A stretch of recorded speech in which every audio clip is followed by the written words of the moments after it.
السلام علیکم، امید ہے آپ سب خیریت سے ہوں گے۔ اللہ تعالیٰ آپ سب کی زندگیوں میں آسانیاں کرے اور آپ کی تمام مشکلات دور کرے، آمین۔ آج ایک امپورٹنٹ آپ کے ساتھ آپ کہہ سکتے ہیں گفٹ شیئر کرنا ہے، یا ایک ایسی چیز آپ کے ساتھ شیئر کرنی ہے جو ہم سب لوگوں کی زندگی میں بہت فائدہ دے گی انشاءاللہ، اور اس چیز کی ہم سب کو کہیں نہ کہیں بہت ضرورت پیش آتی ہے۔ جیسے کہ فتنوں کا دور ہے، شر کا دور ہے، پریشانیوں کا دور ہے، ہر انسان کہیں نہ کہیں پریشان ہے، ٹھیک ہے۔ اکثر لوگ یہ کمپلین کرتے ہیں کہ ہمارے گھر میں جادو ٹونا اس طرح کی کافی ساری چیزیں دیکھنے میں آتی ہیں۔ کئی لوگوں کے گھر میں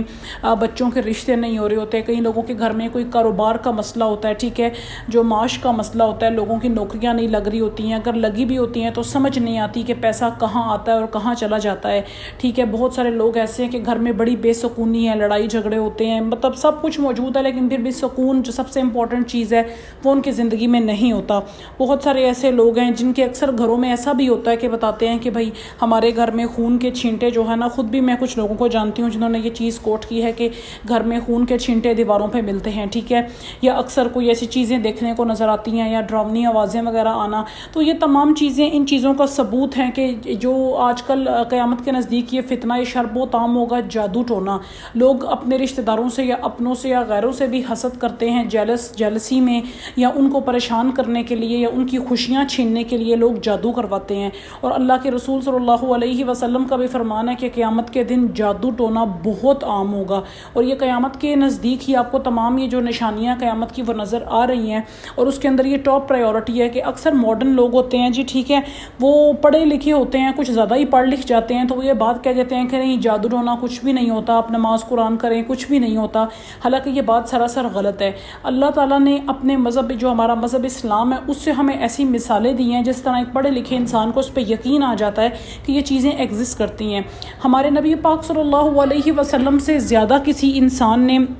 عبادت نہیں کی، ان سے زیادہ کسی نے نیکیاں نہیں کی، ان سے زیادہ کسی نے نماز روزہ قرآن نوافل نہیں کیے، لیکن ان پہ بھی یہودیوں نے جادو کروایا تھا۔ اللہ کے نبی بڑے بیمار ہو گئے تھے تو اللہ تعالیٰ نے آخری جو صورتیں ہیں وہ نازل کی تھیں، ٹھیک ہے۔ تو جب بھی جادو ہوتا ہے، جنات یا کوئی ایسا اثر ہے یا کسی کو نظر لگ گئی ہے یا حسد ہے، ٹھیک ہے، یہ تمام چیزیں ایگزسٹ کرتی ہیں۔ ان کا توڑ نماز قرآن یا ان چیزوں سے ہے، لیکن جب ایک بیماری ہے، کامن سینس کی بات ہے، اگر کسی انسان کو کوئی دل کی بیماری ہے تو وہ چلا جائے ہڈیوں کا ڈاکٹر کے پاس۔ ہڈیوں کا ڈاکٹر بھی کوالیفائڈ ہے، وہ بھی تجربہ رکھتا ہے، لیکن وہ کیا دل کی دوائی دے سکتا ہے؟ بالکل بھی نہیں دے سکتا۔ تو جو جادو حسد ہے، ٹھیک ہے، نظر بد ہے، ان چیزوں سے بچنے کے لیے اسلام نے ہمیں کچھ ایسی چیزیں بتائی ہیں جن کا ہمارا ڈیلی بیس پہ پڑھنا بہت فائدہ مند ہے، وہ ہمارے بہت کام آتی ہیں۔ اس میں ہم اپنی مرضی نہیں کر سکتے کہ بھائی ہم تو نماز روزہ قرآن کرتے ہیں، ہم صدقے خیرات کرتے ہیں، ہم حج عمرے کرتے ہیں، ہم پہ تو جادو ہو ہی نہیں سکتا۔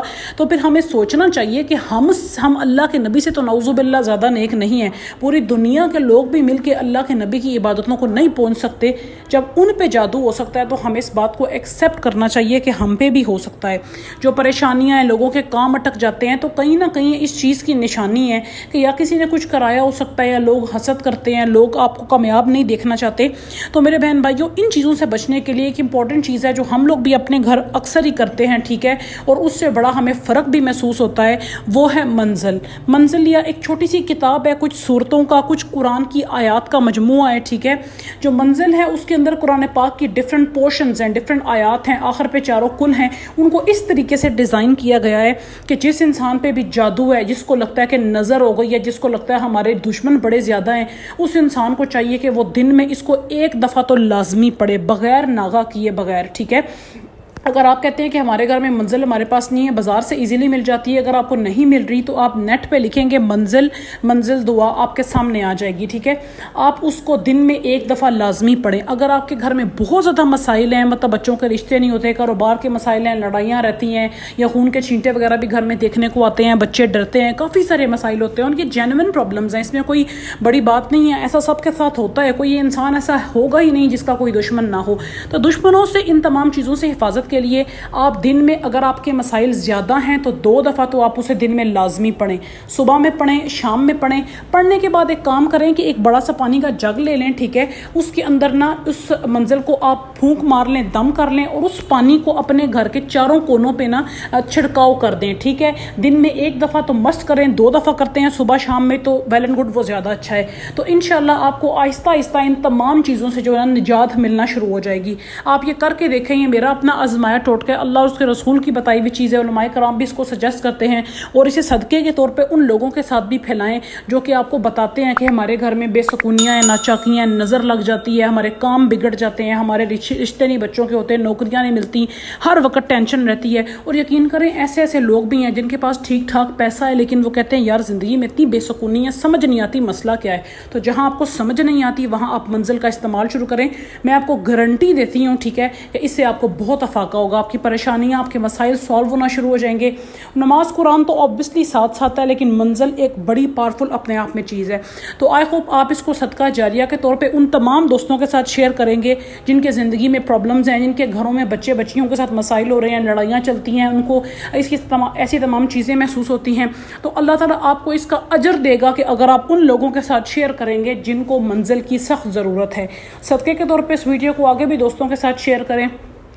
زندگی کو بس ایسے گزاریں کہ آپ دوسروں کے کام آ سکیں۔ اگر ویڈیو اچھی لگی اس کو لائک اور شیئر ضرور کریں۔ اللہ تعالیٰ ہم سب کو جنت میں اکٹھا کرے، ہمارے دنیا کے مسائل اللہ پاک حل کرے، فلسطین کو بھی دعاؤں میں یاد رکھا کریں۔ اور سب سے امپورٹنٹ آخر میں پھر آپ سے ریکویسٹ کر رہی ہوں کہ اکثر لوگ ہوتے ہیں کہ ویڈیو دیکھ کے اگنور کر دیتے ہیں، وہ کہتے ہیں ٹھیک ہے ہمیں پتہ چل گیا تو کافی ہے، لیکن علم ہو، کوئی دعا ہو، کوئی طریقہ ہو جس سے امت کو فائدہ ہو سکتا ہو، تو ہمارے نبی کی بھی عادت تھی، وہ دوسروں تک وہ چیز لازمی پہنچاتے تھے جو ان کے فائدے کی تھی۔ تو آپ بھی ایک نبی کی امت ہونے کی حیثیت سے اس کو لازمی شیئر کریں ان دوستوں کے ساتھ جن کے گھر میں بے سکونیاں، پریشانی ہیں۔ اللہ تعالیٰ ان کے صدقے ہماری پریشانیاں، ہماری بے سکونیوں کو حل کر دے گا۔ فلسطین کے مسلمانوں کو دعاؤں میں یاد رکھیں، چینل کو سبسکرائب کر لیں تاکہ ہمارا ایک رشتہ جڑا رہے۔ السلام علیکم۔